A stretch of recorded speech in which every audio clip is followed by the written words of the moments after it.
नमस्ते किसान भाइयों, मैं Mahesh Khatri, GK biotech agriculture, GK Chandan nursery, Himmatnagar, Gujarat से।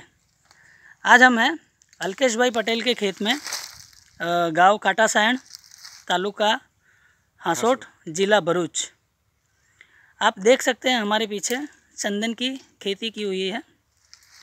दोस्तों, चंदन लगाने से ही हो जाएगा, ये जो मानसिकता है किसानों की कि हमने 20 रुपये, 25 रुपये, 30 रुपये, 50 रुपये वाले पौधे ला के लगा दिए तो हम लाखों लखपति करोड़पति हो जाएंगे। तो जीते जागते उदाहरण बहुत है हमारे पास में। हम लोगों को यही बोलना चाहते हैं कि आप एक यात्रा कर रहे हैं ना, उस यात्रा में जब अंतिम छोर पे पहुंचते हैं ना, तो आपके पास में उपलब्धि होनी चाहिए, ना कि आपके भूलों के कारण होने वाला पछतावा। पछतावा मुफ्त वाला नहीं होगा, बहुत महंगा पछतावा होगा। या तो हम फिर अंगूर ना मिलने के कारण अंगूर तो खट्टे हैं करके छोड़ देंगे, पर वो कोई उसका रिज़ल्ट नहीं माना जाएगा। अब आज इन सारी बातों का जो निचोड़ है वो किसान खुद आपको बताएंगे। इन्होंने पहले जिस डिस्टेंस में लगाए थे, जैसे पौधे लगाए थे, उसके बाद में कौन से स्टेज पे पहुंचे थे और क्या समस्याओं का सामना कर रहे थे।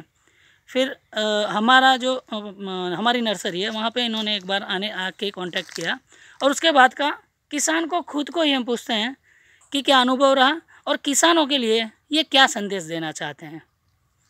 देखो महेश भाई, किसानों को एक ही संदेश है कि भाई आपने रोपा लगा दिया, आप ऐसा समझते हैं कि बस नहीं, ऐसी बात नहीं है।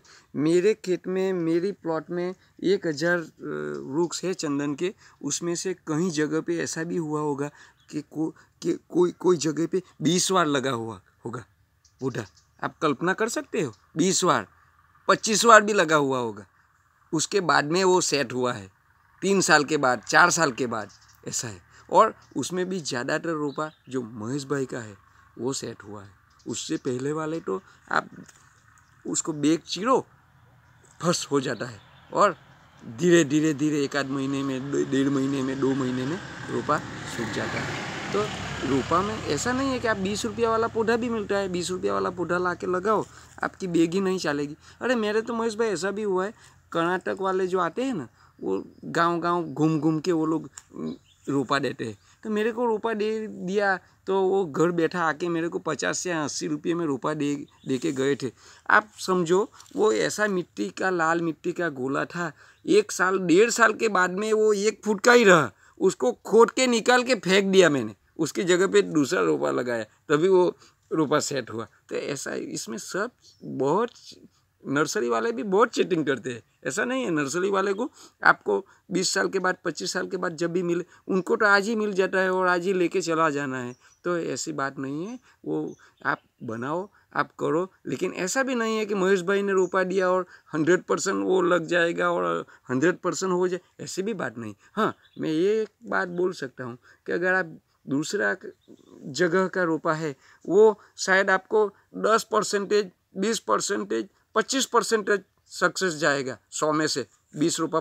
महेश भाई का 100 में से कम 50 जाएगा, 60 जाएगा, 70 जाएगा, 80 जाएगा। इतना मैं बोल सकता हूँ, इससे आगे कुछ नहीं। 100% तो कभी होता ही नहीं है चंदन में, कोई भी नहीं कर सकता 100%। हाँ, लेकिन 20% और 80% में बहुत फर्क है, ये बात आप समझो, और कुछ नहीं। देखा किसान भाइयों, ये किसान का खुद का स्टेटमेंट है कि सिर्फ पौधा मायने नहीं रखता है, उसके पीछे आपकी मेहनत, और मेहनत किस चीज़ पे करनी है और कौन सी दिशा में करनी है। जो मार्गदर्शन है उसमें क्या लगता है वो विजिट में पता चलता है। कि जब भी महेश भाई विजिट करे, आप महेश भाई को विजिट करो। मैं इसमें लगा हुआ, पचा हुआ हूँ सालों से, फिर भी मेरे को महेश भाई को फ़ोन करना पड़ता है कि महेश भाई इसमें क्या है। और कभी कभी महेश भाई भी मेरे को फ़ोन करते होंगे कि ऐसा है, तो उसमें से कोई निचोड़ निकलता है। ऐसी बात नहीं है चंदन के आप। हाँ, लेकिन इतना देखा है कि महेश भाई को चंदन का ग्रद जो उसका है वो ज़्यादा है, दूसरी नर्सरी वाले से ज़्यादा है, जिसमें से आप बच सकते हो, कम से कम आप बच सकते हो और आप प्लांटेशन तैयार कर सकते हो। बाकी ऐसा तो है ही नहीं कि आप लाखों रुपया खर्चो और चंदन हो गया। तभी तो सभी किसान चंदन बना सकते हैं ना, ये एक समझने वाली बात है। बिल्कुल दोस्तों, तो ये अनुभव है अलकेश भाई का खुद का। कि जब तक आपके पास में प्रॉपर मार्गदर्शन नहीं होगा तब तक चंदन का पौधा जो है वो पौधा है, दैट इज़ नॉट सैंडलवुड। अगर चंदन के पौधे को पेड़ बना के प्रोडक्ट बनाना है तो ये हमारा कोई अभिमान की ये नहीं है, हमारा सिर्फ तजुर्बा है। और ये तजुर्बा भी हमने थोड़ा बहुत किसानों से लिया, थोड़ा IWS से बेंगलोर से ट्रेनिंग की, और बहुत सारा हमने एक्सपीरियंस करके किसानों के खेत में जाके विजिट करके पाया है। ये सब आपके लिए है, किसान भाइयों के लिए, उनके ग्रोथ के लिए है। अब आप आगे क्या सोचना चाहते हैं, कैसे आगे बढ़ना चाहते हैं, ये सब ये वीडियो बनाने का ये कारण यही है कि किसानों का जो सवाल है कि विश्वास प्राप्त करना है। ठीक है, हम तो व्यापारी हैं, अगर हमारे पे विश्वास नहीं तो ये वीडियो के माध्यम से अब किसान की बात मान के कैसे आगे बढ़ना है हुआ। और एक बात मेरी, अभी आप जब भी कभी को आप कंफ्यूज हो तो महेश भाई से मेरे को बात कर सकते हो। आप फ़ोन से मेरे को बात करो, मैं आपको जब भी बोलोगे मैं बात कर सकता हूँ आपके साथ। आपको क्या दिक्कत है, क्या करना है, महेश भाई के बारे में भी कुछ पूछना हो, रोपा के, जगह के, डिस्टेंस के क्या है, मेरे को पूछ सकते हो आप कभी भी। धन्यवाद।